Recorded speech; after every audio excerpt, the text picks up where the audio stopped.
Hey, my name is Otto, I'm from FemFatale Empowerment, and today I want to talk to you about the media in regards to self-defense.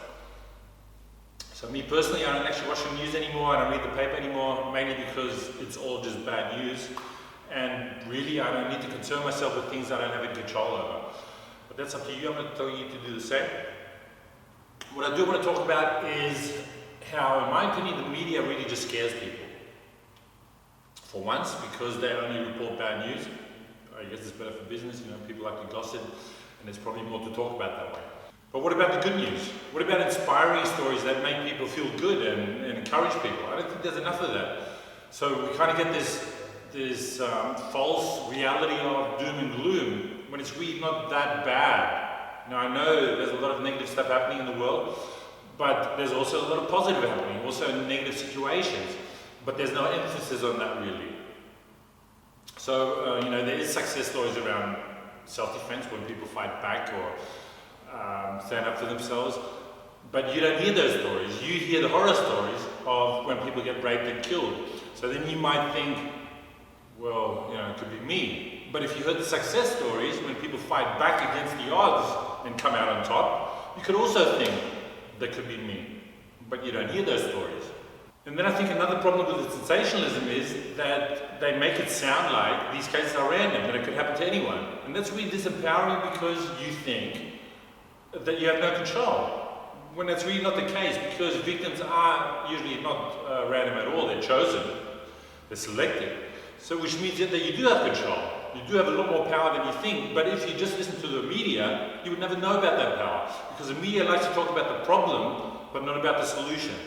Okay, so I'll give you a little example of where a success was actually hidden in a story somewhere. I told you I don't read the paper anymore, but I was walking past a coffee shop and I saw Daily Telegraph on the table. And the front page story was about a baby-faced killer they just caught. He was already caught. He stabbed this guy 20, 30 times in the victim's apartment, followed him home, psycho, apparently no regrets, would have been a serial killer if they hadn't caught him. Anyway, so I had a look through the story. There was about 5 pages on this story. And in the whole story, there was a little paragraph, maybe 2 sentences, with a solution to the problem. So afterwards, after he got caught, this other guy came forward who had also encountered the killer. So he was walking home, he noticed the guy also following him home, and when he noticed the guy following him, he turned around and he confronted him. And the killer ran away. Now, could you have done the same? Sure. If you would have, it's a different story. But that could just mean you didn't know what to do.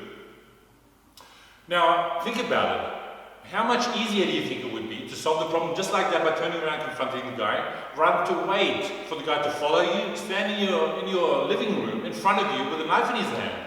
A lot, right? But people aren't really talking about that. Everyone's talking about the problem, but not the solution.